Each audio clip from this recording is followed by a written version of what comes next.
you. Halimbawa, halin sa Lunes, late ka. Pagkato sa Miyerkules, late ka. Pagkabot sa sunod na semana, absent ka na naman. What will happen to you? Ito, si Diado, nag-start na. O, sa mga kasi dito, we have to convert. So, simple man lang siya. Are you feeling well? Pag-nus ka. Okay.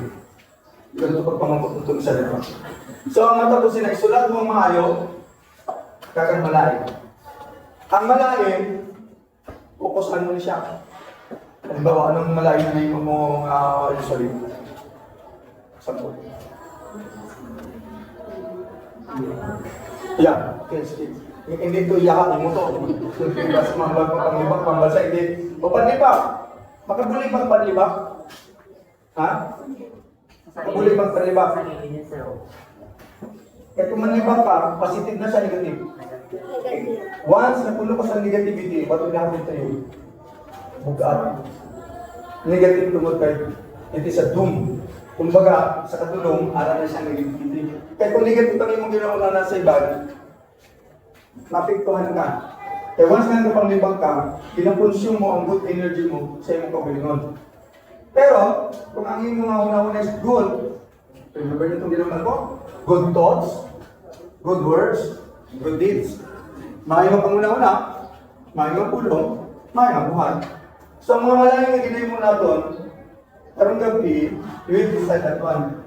Pagkabuas, 20, simulan pa ba ito? So, ang pag-imo sa ina, hindi sa iba, kundi imo. Ano ba, nagsuplada ka karon. Subutan mo dito. Buwas, hindi na ito magsuplada. Pagkabot sa gabi, oh, sorry Lord, naging mo pa na. Oops! Tantanga ka, oops! I did it again. Sorry mo siya. So, pagkagabi, butang mo, you have to ask for God's grace. Ang pagiging suplada, discipline, agad na siya. Kung isa nagawa natin attitude na doon, so that is why, in this way, sa singang pamagin, tinamit natin kinaremind ang natin nga kaupulingan. Kaya kung outside na mag-remind, maglalaing man kita. Diba? Pinabalain kita ng bangon na, bangon na. Diba? Bangon na. Pero kung ikaw mismo ang nag-control at nag-disiplina sa sarili mo, little by little you will realize na ikaw ganit ang nag-control sa sarili mo, hindi ang outside. So this is what we call spiritual awakening. So kung talagang estudyante, from time to time, before they sleep, nag-evaluate sila sa ilang kagalingon, pagkabuas, you will be good student. Kag wala siyang nagalita sa iyo, kundi ang iyong mga papel nag-produce. Kaya ikaw man nagasulat sa maayon at malayo mo ginay mo. Then later on, maski hindi mo na siya ilista, mahimo mo na siya ng good habit ang pag-imosing maayon. To do the good thing is not an optional. It is a decision that you will make a decision today. Diba, may harap kita pinahirap Pinoy, mamaya ng habit. Tapos may harap kita Filipino time. So those things na talagang hindi natin siya paggamiton, we will convert that into punctuality.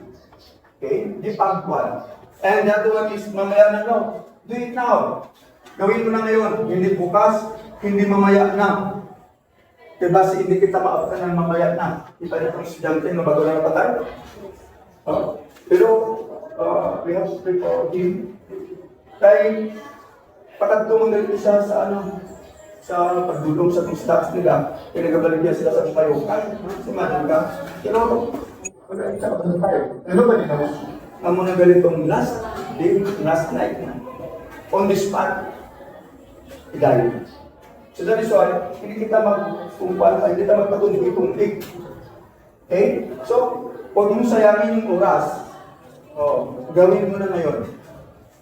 So, naintindihan ba? So, pinalit tayo ng pag-igal, i-recall ko naman again. You start that. Maski 2, 3 lang anay.